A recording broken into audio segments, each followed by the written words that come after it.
There. I cooked them on purpose. I purposefully, willfully destroyed them.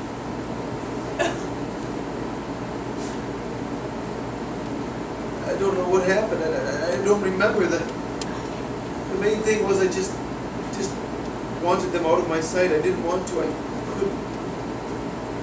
could not look at them. You really, really cooked them. Yes. Sorry. They were just shoes.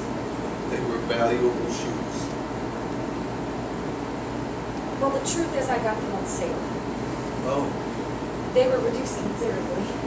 Oh. They were for my wedding. I know. I mean, the lace edges are pretty well. Looking at them now, it would be difficult to reconstruct that they ever even had lace edges. I didn't know what I was doing. Oh no. Oh no. It's just nerves. Crying. I'm not. This is not really crying. It is too really It's crying. not. It's just a trimmer. It's just a little trimmer. I get these little. Would you like something? Would you No, like no, a no, glass no, of no, water? no, no. It wasn't personal. It wasn't I know, about you. I understand. Where is Annabelle now?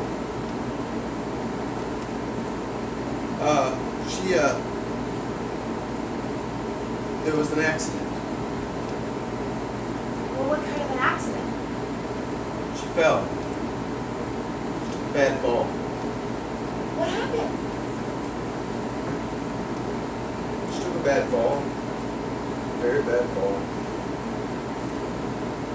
She was up on the kitchen counter next to the sink. Nora had just washed her hair like always. So Nora forgot to get a towel, so she went to the cupboard just a couple of steps away and came in the back door, sort of at the other end of the room. Because it was wet and slippery and soapy up there. But Annabelle just reached out. Just stretched out her arms to me. I mean, she was happy to see me.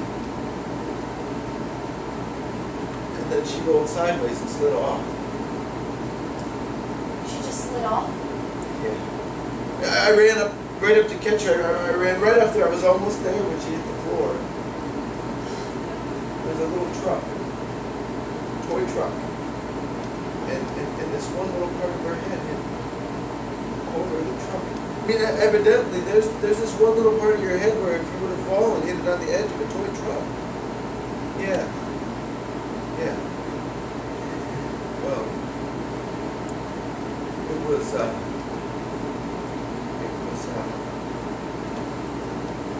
I mean, there were possibilities to saving her. I thought this through a lot. There were actually 3 possibilities. What possibilities? Well, one is that Nora had not forgotten to get a towel. But you can't really blame Nora. I mean, towels, like little things like that, people often forget those. And then 2 is if Annabelle hadn't stretched out her arms and turned sideways. I mean, she's a small child, and balance is something even an adult occasionally underestimates. And then the third final hope of saving her is if I'm caught. Oh, we're not there. You cannot imagine how close. But it's not. You cannot imagine how close. Why aren't you getting married? I would really like to know. I would. I would like you to tell me exactly why you took 5 steps backwards. You found yourself outside the church, in the parking lot, in the car, and now here. Tell me. No!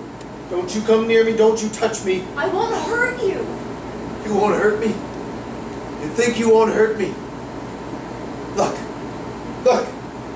Look at this. I have scars all over my body. Dozens and dozens.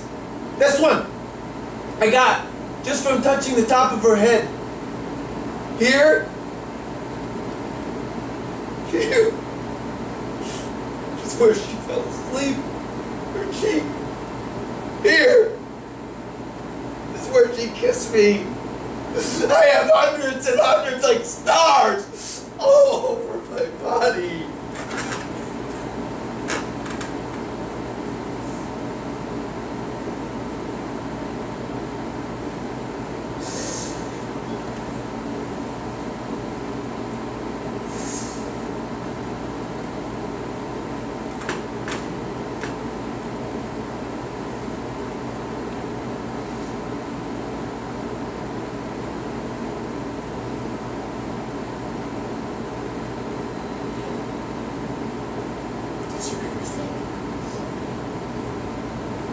Time, a long time ago, when you were a little child,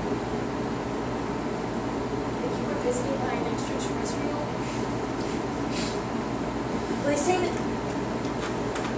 when an extraterrestrial visits you, that they put this spell on you, so you can't remember it at all, and you wake up only with this sad sort of longing for something, but you don't know what, and then you carry that sad longing with you for all the rest of your life. But they say, if by chance you get hypnotized, that you can reveal the encounter under hypnosis, and when you wake up, you remember it. And it's no longer a sad longing, but it is a real thing which you know about. And even if people think you're crazy talking all the time about your extraterrestrial encounter, that's okay. Because in your heart, you know what it is that has been locked up for so long, and you're greatly relieved. I've often wondered what it would feel like to be greatly relieved. I'm not a very healthy person. As I've said, I am at this point in my life relying on the long shot. I really and truly have almost reached a point where I have expectations that an extraterrestrial will come to me. And I will see him and feel connected to him right away. And he will say to me, yes, it was me. It was me who touched you. And I will care. If he's very small or milky white, I don't care. If I just know he's the one. If I just know he's the one. I don't believe in extraterrestrials. I can't. Can't? Someone that just shows up at your door from outer space, I doubt it. But the possibility. Possibility. Possibility. Want to know how Annabelle really died? Do you? I loved her. That's all. If I had not loved her so much, she'd never stretched out her arms and turned sideways. What are you trying to do? Wipe her out? Don't you understand? She had something. She was loved. If she had never been loved, then she would have been What? indistinguishable. What do you mean? I mean, that's not living, just being obliterated like that. Just made into nothing. Just waking up one morning and looking at a chair, but it's not a chair anymore. It's nothing that has any meaning to you. Nothing. Or looking at your own daughter like she's nothing. No one, a burden you should have shoved off. Look at me. Look at me.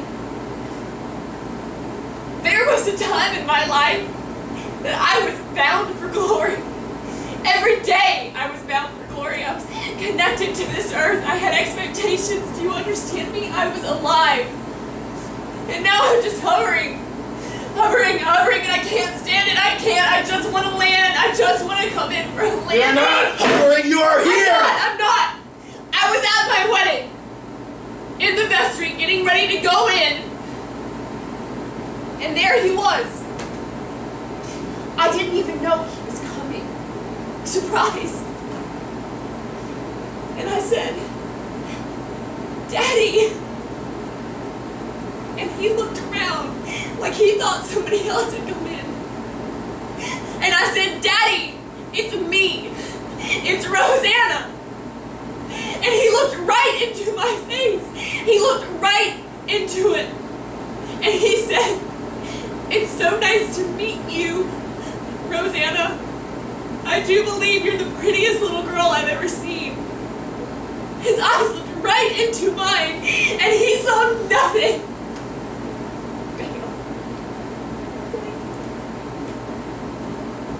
All the bright places I had lived in it went dark, just like that. I just wanted to help him. I just wanted to bang the floodlights on, and so I hit him. I knocked him right up against the wall, and I started punching him with my fist, and then his head started bleeding, but that didn't stop me. I wanted to hurt him. I wanted to kill him. It wasn't his fault. I don't care. He is in my skin, and he is under my skin. He is a part of me. He is in every cell. He is in my DNA, and I could just feel him being gouged out.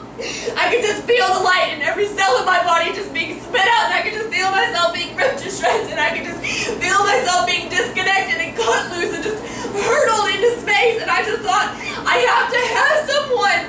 If I don't have someone, I will die. I will fly wild and crash. I need someone. Is that too much to ask for? Just one person in this life who is awake and sees you. Just one person who can connect you to this earth. Just one person who can look at you and say, "Yes, he's the one. He's the one." No. You just want to wipe everyone out. I don't. Well, you don't have to wipe me out because I am not here. You are here. No. You're Let me go. I can feel you. This has nothing to do with you. Nothing. It's just me. It's just me. Just you. Just you. There is no just you. Yes, there is. I am. You are the prettiest girl I've ever seen. Oh, your heart is beating very fast. No, it's not. I can feel it. No. You can feel it too. No, I can't.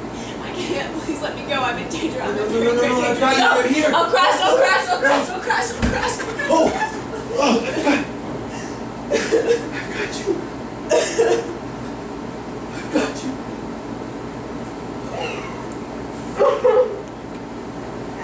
I've got you.